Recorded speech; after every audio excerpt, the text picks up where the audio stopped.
on mahdollisesti maailman nopein hitsauskone, ainakin ylivoimaisesti nopein, mitä mä oon ikinä nähnyt. Mistä tämä idea tähän sulla tuli?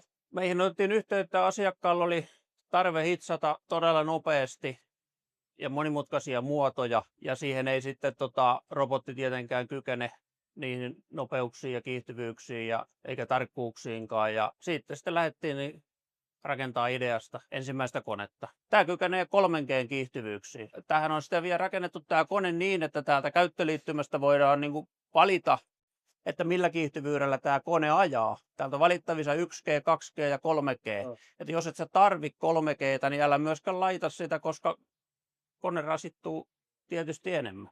Mitä pienemmät liikkuvat massat, niin sitä suuremmat kiihtyvyydet saadaan. Ja siitä syystä täällä on kaikki nämä liikkuvat osat tehty hiilikuidusta. Sitten kun ajetaan sitä täyttä kiihtyvyyttä, hidastuvuutta ja otetaan kaikki huomioon, niin noin 0,1 milliä on lopullinen sädetarkkuus. Että kyllähän tämä akseli paikottaa ihan mikrometriluokkaan, mutta sitten totta kai taipumaa tulee silloin, kun on suuret kiihtyvyydet, niin mutta on todella tarkka. Ratatarkkuus on todella hyvä. Ja tässä tämä liike on vissiin toteutettu lineaarimoottoreilla. Kyllä, joo. Lineaariservoilla on toteutettu. Ja sen etujahan on tietysti, että ei ole sitten mitään vaihdelaatikkoa, missä tulisi välyksiä. Se on todella dynaaminen. 63 ampeerisella kolivaihepistorasialla tämä kone liikkuu, että laserlähteen teho tulee sitten erikseen. Se tulee siihen päälle. Me ei tehdä laserlähettä itse, että siinä käytetään yhteistyökumppani Coherentin lasereita täältä Hervannasta. Mites tämä ohjaus? Tämä on Siemens lukee. Se on Siemensin Synumerit One, eli Siemensin uusin ohjaus. Tuleeko sieltä onko lineaarimoottorit myös Siemensin vai on joo. Joo, että sieltä tulee tavallaan koko paketti. Koko paketti on Siemensia tässä, joo. Muilta osin tämä onkin sitten suomalaista nokialaista työtä, eli kaikki osat on suunniteltu ja suunniteltu meillä Nokialla ja valmistettu Suomessa ja kokoonpantu meillä. Mikäs tässä on maksimi tämä työalue? Onko se about tämän levyn kokoinen? Eli metri kertaa 2 on tässä. X on 2 metriä ja Y on metri. Tästä on sitten 4-metrinen malli samalla katetulla idealla ja sitten voidaan tehdä vielä pidempiä niin sanottuja nakukoneita, että huoneeseen, missä on sitten suojaukset hoidettu sitä kautta, niin ilman näitä suojakuoria. Niin.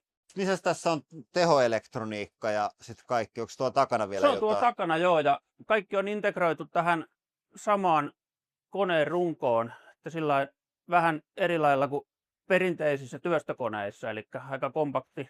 Joo, ei ole erikseen mitään kaappeja. Niin, ei ole erikseen, että ne löytyy tästä. Täältä löytyy paineilmaa ja kaasu- ja hallintaventtiilit. Sitten on se tehoelektroniikka, mitä kysyit, on täällä. Ja sitten on vielä viimeisessä välikössä on jäähdytysjärjestelmä integroituna. Eli lineaariservomoottorithan tarvii nestejäähdytyksen. Mitäs kaikkia kaasuja tuonne tarvii syöttää? Jotain suojakaasuja ilmeisesti tarvii tuon hitsaustapahtuma joskus. Joo, juuri näin. Suojakaasua ja sitten sit se on ilmaveitsi mahdollisuus. Tämä tuodaan ihan täysin käyttövalmiina, että se mitä joutuu täällä saitilla tekemään, niin pulttaa lattia ja laittaa töpselin seinään. Ja tietysti laserlähde pitää kytkeä, että se on irtonaisena sitten. Ja vaikka tämä kone on nyt 3-akselinen, niin tähän pystyy liittämään 4. akselin, eli sä pystyt pistämään esim. Pyörittimen tähän, jolloin sä pystyt saamaan putkia ympäri kätevästi. Lisäksi tuossa on varrella muitakin liittimiä, esim. Vakuumipöydälle, mikä voi alipaineella pitää kappaleita kiinni. Ja turvallisuudesta meille tulee kertoa Riku Meteknolta. Laseria tulee aika paljon, liikkuvia osia. Eikö siinä melkein ole ne turvallisuusriskit? Siinä turvallisuusaspektit, joo. Tämä on suojattu alumiini- ja teräslevyillä ympäriinsä ja sitten meillä on passiivilasit tuossa nurkissa, että niistä näkee läpi. Se on semmoinen lasi, että esimerkiksi jos siinä olisi aktiivilasi, niin se reagoi siihen, että jos se lasi rikkoutuu, niin se sulkee tämän järjestelmä. Passiivilasi ei semmoista sulje, mutta se on mitoitettu sillä, että se kestää sen laserin X aikaa, jos siihen tulisi sitä suoraa tehoa. Mitäs muita tavallaan vaaroja tuossa itse hitsaustapahtumassa on kuin se laservalo? Sitten tulee varmaan UV-takin jonkun verran. Joo, UV ja sitten semmoinen, mikä on myös tosi tärkeä huomioida, niin totta kai hitsauksesta muodostuvat savukaasut. Eli siitä voi tulla myrkyllisiä kaasuja Ja sitten totta kai koneessa pitää olla hyvä ilmanvaihto. Ja sitten tämä liikkuvat osat ihan sama juttu kuin varmaan mistähän Kyllä, CNC-koneesta. joo. Onko tässä joku, että sitä pystyy hiljaa ajaan käsiajolla kuin ovet? Joo, siihen on tuossa ohjauspulpetissa Joo. tuommoinen käsikapula ja siinä on kuolleen miehen kytkin, että sillä pääsee sitten tietyllä rajatulla nopeudella liikuttamaan akseleita. Ovissa on ollut miettimistä, että on saatu semmoinen labyrinttirakenne sinne, että sieltä ei valo pääse karkaan pihalle. Tässä on näitä lineaarimoottoreita, niin sitten noissa akseleissa on magneetit ja ne on tosi voimakkaita, että siihen ei saa esimerkiksi laittaa työkalun kanssa kättä, että se tarraa tosi kovaa kiinni siihen.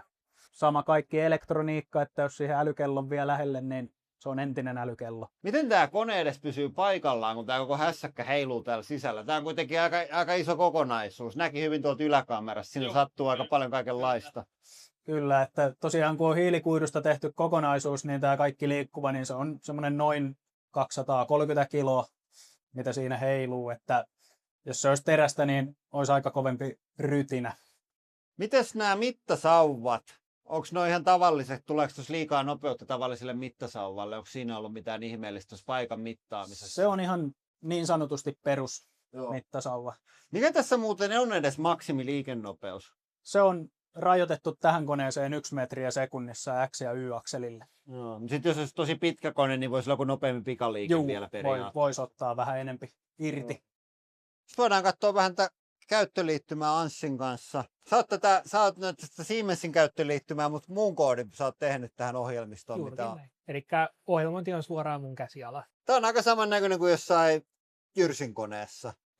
Se on täysin sama paneeli, uusin mitä Siemens tarjoaa tällä hetkellä. Pääpointti on se, että tässä on numeriikkayksikkö sekä teollisuustietokone. Numeriikkayksikkö ohjaa akselien liikettä ja samalla se antaa myös synkronointikäskyyn laserlähteelle. Käyttöjärjestelmänä on tosiaan Sinumerkin operate, joka esitetään aina tällä alemmalla näytöllä. Sitten siellä teollisuustietokoneessa pyörii laservalmistajan eli Coherentin ohjelma, joka esitetään tässä ylemmässä näytössä. Vakio M-koodeilla käytännössä sitä käskytetään. Joo. Tosiaan tällä hetkellä tässä koneessa on yhteysrajapinnat tehtaan verkkoon, eli siellä otetaan G-koodit ja muut koodit talteen. Skannerille valitaan skannerin ohjelma, joka on optio tällä hetkellä, ja laaseri, jolla se laaseri käynnistetään. On tarjolla yhteysten FMS tai ERP, eli jos tätä toimintaa halutaan automatisoida, niin sekin on mahdollista. Tässä tämän ohjausjärjestelmän etu on se, että kaiken pystyy kyllä toteuttaa. Tämä voidaan varustella vaikka automaattiovilla ja silloin tähän voidaan laittaa robotti, joka sitten vaihtaa kappaleita. Tai sitten tähän voidaan laittaa ihan vaikka paletinvaihtojärjestelmä, että saadaan jommasta kummasta päädystä tuotua paletilla uusi erä kappaleita hitsattavaksi ja vanha pihalle. Niin minkälaisia imupöytiä tai paletteja nämä tarvitset? Kuinka kovaa se kappaleen pitää olla kiinni, kun tuossa hitsataan? Niin eihän se tarvii kovinkaan tiukassa olla, että imupöytä toimii oikein hyvin hitsatessa. Ja sitten se palettihomma on näppärä, jos sulla on iso satsi kappaleita, mutta satoja pieniä kappaleita. Niin. No niin, ja tässä meillä on virtuaalikone, ja tällä tehdään 4 eri asiaa. Tällä katsotaan, että nuo ohjelmat on hyviä, katsotaan, että ei tule törmäyksiä, voidaan selvittää vikatilanteita ja kouluttaa uusia käyttäjiä. Ja mikä tässä on pointti on se, että tämä on paljon halvempi täällä tietokoneella pyörittää tätä ohjelmaa, kun käyttää sitä kallista hitsauskonetta tähän harjoitteluun ja testailuun. Ja tämä toimii ihan samalla lailla kuin oikea kone, paitsi tässä on tietenkin yksi etu on se, että me voidaan ottaa täältä nämä ovet ja suojakuoret pois ja nähdään vähän paremmin, miten tämä kone puuhaa. Ja tämä ei ole pelkästään tämä tässä, vaan tässä on toiset näytöt. Niin tässä alanäytössä meillä on ihan samat käyttöpaneeli kuin siinä itse laserhitsauskoneessa. Ja sitten tässä näkyy sitten tämä ohjelmanäyttö. Tuon perussuoran optiikan lisäksi tuohon koneeseen pystyy asentamaan erilaisia skannereita. Eli nämä pystyy peilien avulla ohjaamaan sitä lasersädettä. Eli voidaan tehdä semmoista perusvaaputusta, mitä ne käsihitsauskoneet tekee. Tai sitten voidaan jopa niin kuin hitsata pieniä osia sillä, että se laserhitsauspää itsessään pysyy paikallaan ja sitä sädettä ohjataan noiden peilien kautta. Lisäksi näissä skannereissa on konenäköjärjestelmä, millä ne pystyy todentamaan, että ne on oikealla paikalla. Jos vaikka kappale on vähän eri asemassa kuin sen pitäisi olla, niin nämä pystyy korjaamaan sen sit siinä ohjelmoinnissa.